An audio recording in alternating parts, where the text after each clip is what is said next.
Peeps Galucia here, and today we are finally going to place the miner, which requires us to know how to properly go about that. There's a lot of ways to do it. First of all, I'll point out that I did hook up the rest of my machines from the last episode, so everything is wired and good to go and operational, I think. Actually, I haven't... Yep, see? Power... Yep, everything... Okay, good. Yep, see? So, the first thing we need to do, though, is make the ejector, because we wanted to set up a basic ejector, and for now, I'm just going to use a basic Minecraft chest. Do a double, though. Just for now, and then we'll get fancier with that later. So, ingredients. So first we need a piston, and although that's a Minecraft thing... Uh-oh, I don't have enough iron ore. I tried to get fancy and set it up for you guys, and then I don't have enough. But yeah, I know that's a basic recipe, but, you know, maybe not everybody knows how to make a piston. So, we need 2 pistons, a hopper, and the pistons go there, the hopper goes there, and that makes the ejector upgrade automatically output to the first available side. Or valid side, sorry. So there you go. So that was the last component we had to make. The reason I didn't do that last episode is primarily just because it's not a required...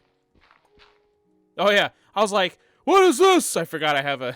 It's the beacon for my house. Why are you here? Ah, there's coal in my basement. Oh, yeah, and there's water. Hopefully that didn't... Nope. Okay, good. We're good. Okay. Let's get our insulated copper cable. 4, 5, 6, 7, 8, 9, 10, 11, 12. So we can add up to 3 more. And then we would be losing 3 EU. More than 3, we would be losing 4 EU. So I don't want to do that. Hopefully we're mob-free out here. Why am I looking around? I have a mini-map. I can see where the mobs are.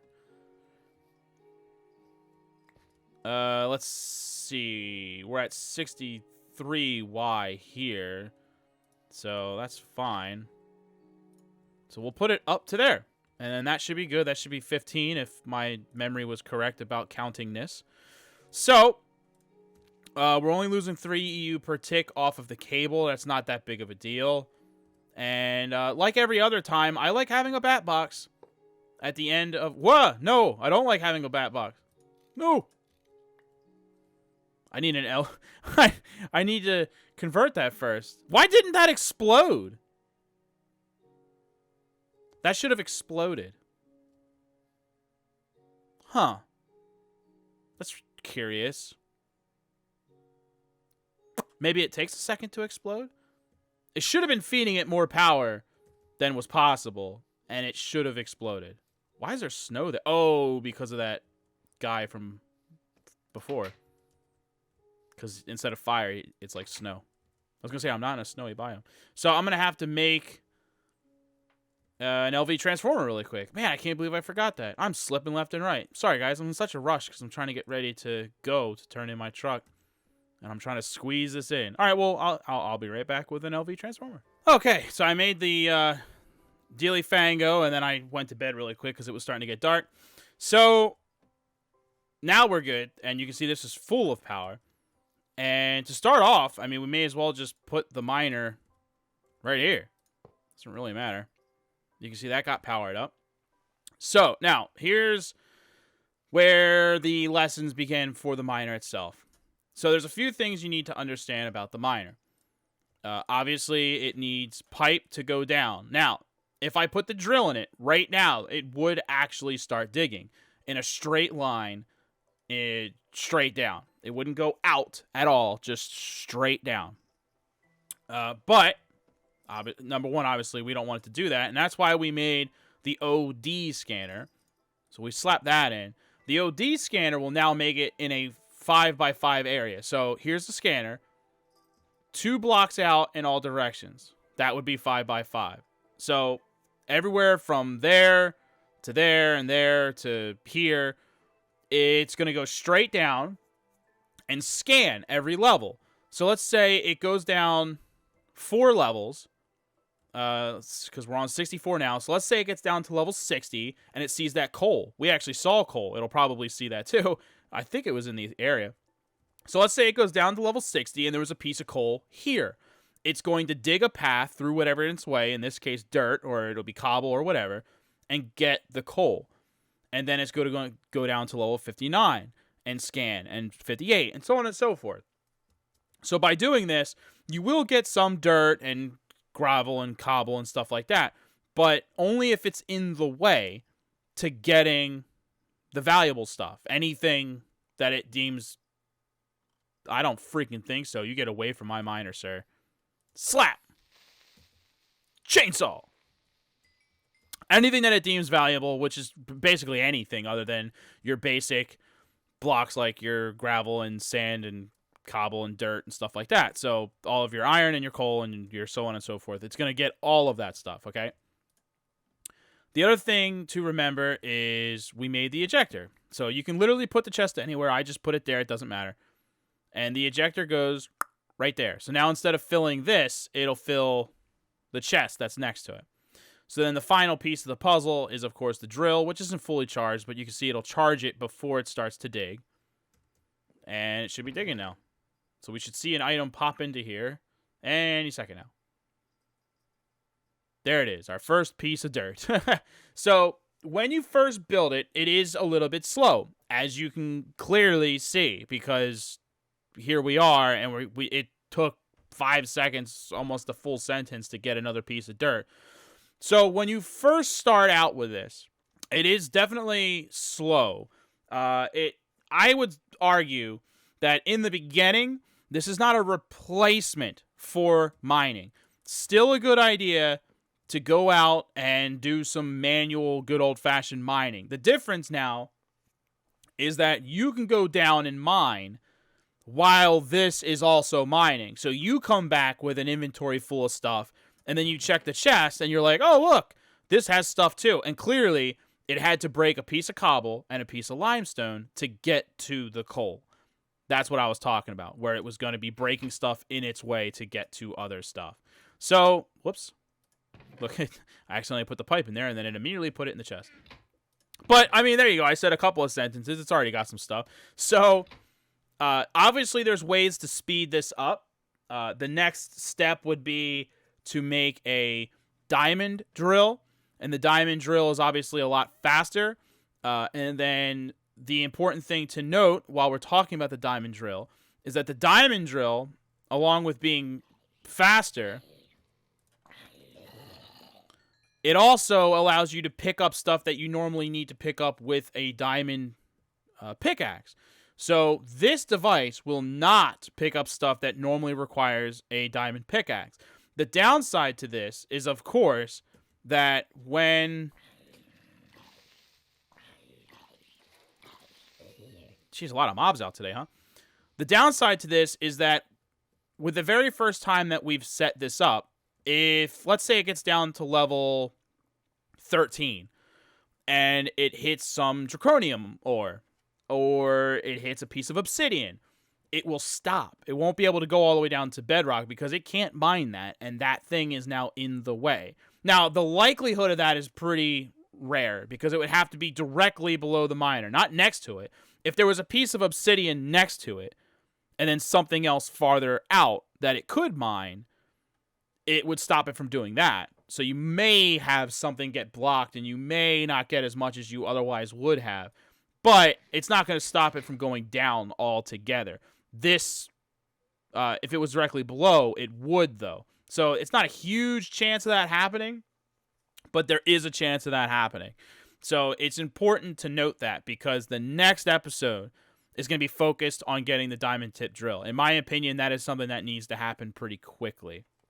Now, with every upgrade that you do to the miner, that is also going to make it take more power. Look, see, now we're getting iron. Now we're getting somewhere. Iron!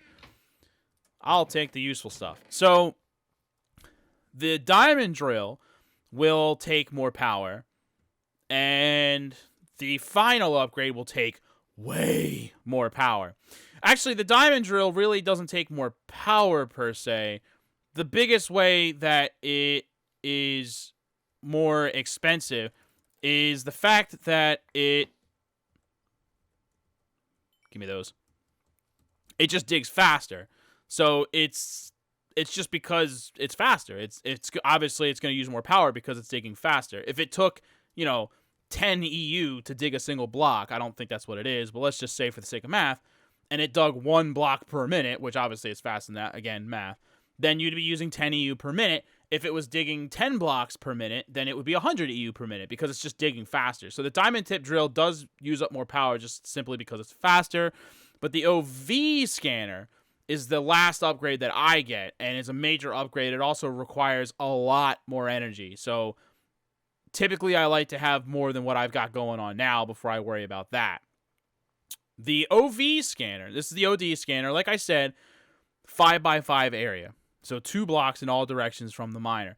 The OV scanner, which holds 1,000,000 EU, by the way, is a 9x9 area, or 4 blocks out in all directions. So you don't have to move the miner nearly as much because it's getting a much larger area. So that's also important to note. We will get there, but that's a thing that is going to take some time. We're not there yet. So the last thing I'll note is now that we know how to run this, it's important to know how to set it up. Oh, good. I can do some cooking. When this is done, I'd like to give an example, but like I said, I'm rushed for time, so I don't have time to wait for this to dig all the way down and then finish and so on and so forth. You'll know when it's done because, number one, the light is green. It'll be red when it's not doing anything anymore, but you can look in the chest. Ooh, air shards. And you can see, if you sit here for 10, 15 seconds, you can be like, all right, nothing's happening, so clearly it's done. All you need to do is remove the drill. You don't have to remove anything else. I do. I take everything out. But as soon as you remove the drill, it starts to pull the pipe out. The drill is basically what turns it on. You stick a drill in there and it says, okay, go down. You take the drill out and it says, okay, go up. So it will start pulling the pipe out. Couple important things to note about that. The first thing to note, oh yeah, I don't have a shovel now because my drill broke. And okay. Now we can actually see the pipe. See the pipe? Isn't that cool? We can actually see the pipe. When I go to remove, all the pipe will get sucked up. So underneath of this will just be a hole. Normally, you need to get the wrench in your hand and right-click on this, and then it'll pop it. And you would be standing right next to it, so theoretically, you would pick it up. This has happened to me before. You right-click on it with the wrench, and for whatever reason, you don't pick it up, and it falls down the hole, never to be seen again. Obviously, you don't want to lose the miner. So what I do is I dig a hole in the space next to it, and then I would just take a piece of dirt and put the dirt under the miner first, sealing that hole so that it can't fall down. That's just a friendly tip from your Uncle Galucia because I don't want you to lose your miner, especially if you haven't taken the stuff out of it yet. That would be a nightmare. Now you got to remake everything. Okay, I'm back. My father-in-law popped in and asked me a couple of questions really quick, and by the time he was done, it was nighttime. I had to go to bed. So, as you utilize the miner and time goes on, you're going to keep moving it. So, obviously, I already told you about placing the dirt just in case. And then, of course, when you go to move it, just count 2 spaces, and that's how much it's dug so far. Count 2 more spaces, and then, in this case, right where this mushroom is, that's where the miner would go again. Or, go that way, or whatever. But I'll probably go this way to start. And basically, I'll move it to here, and then I'll move it to here, and then to here, and so on and so forth, until I get relatively far away. Probably to start out, no more than 40 blocks in any direction, because then you start losing EU, because I'm going to be using tin cable, and a maximum of 40 pieces of cable before you lose 1 EU per tick. I want to maximize my power, especially early on, when I can only generate so much power. So that's how you're going to move it. And then obviously when you upgrade to the OV scanner, then you're going to count more spaces because it's digging a larger area. The other thing I like to do personally is as time goes on, you may forget. Like, let's say we go all the way down that line and we do some of this. And And then now we're out here somewhere with the miner, and we're like, did I put?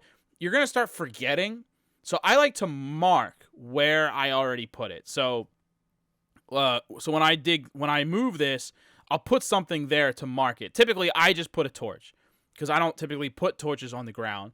So there's no earthly reason for there to be a torch there, other than the fact that there was already a miner there. And then even at night, it's clearly, easily seen as far as like, okay, there's a torch. I already put the miner there, so let's count, over here. Okay, let's put it there.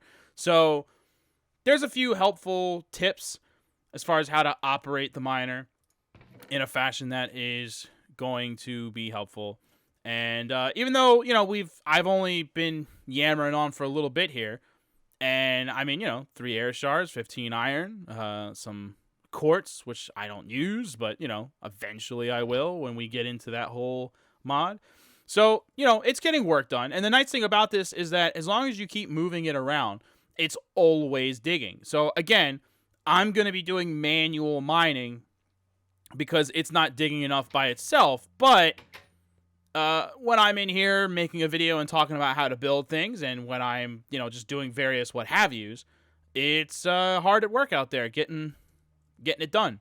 So you're always constantly, from this point on, getting more stuff dug up. And that is, I don't think I need to explain to you why and how that is insanely useful and helpful. It obviously is super useful and helpful. So, thanks to everyone for watching today's video. Hopefully my little setup guide for how to go about this was helpful. Plug our hole there. So now everything's split up and good to go. The miner is working hard. And we're out of lava. Yep, and we're out of lava. So I had about 20 cells of lava in here when we started. And obviously this was full of power. Actually, this is a good guide. So now you can get a pretty because hold on. Let me double check and make sure we're not using any machines. Nope. So with a basic setup of the miner, with no extra what have yous, we haven't upgraded anything yet. You can see how much power it's using. It's a decent amount.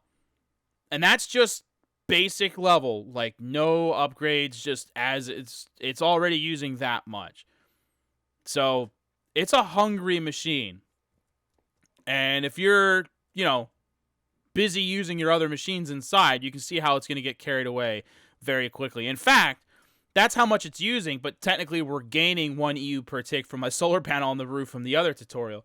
So it's using slightly more than is, clearly you're able to see here, because we're getting a little bit of power from up top. Because you can see the number goes up briefly.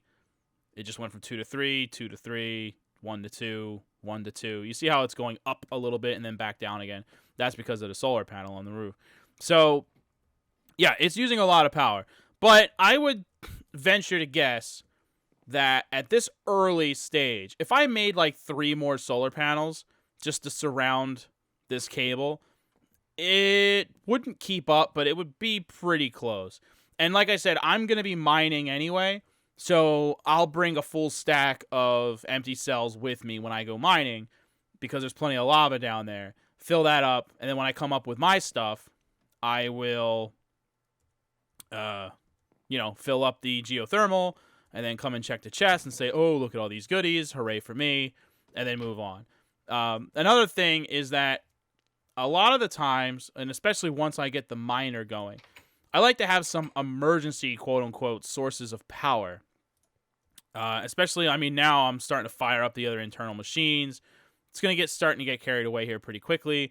So probably another thing that I'm going to do is I am going to make some solar panels. I'll probably do that between now and the next episode. I'm probably also going to just make a regular coal-firing generator, just a basic generator, and stick it right here next to the CESU, so that if the power started getting dangerously low and we were having trouble keeping up with things, and I still needed to go down and look for lava, and that's time-consuming, I could just throw some coal into the generator to help keep up with things. You can see I have 186 pieces of coal right now, so I've got coal to spare, and it's just something that is a decent idea. Having a backup generator, it's just like you might have a backup generator for your house, especially if you live in a place like I do, where you can lose power for days on end.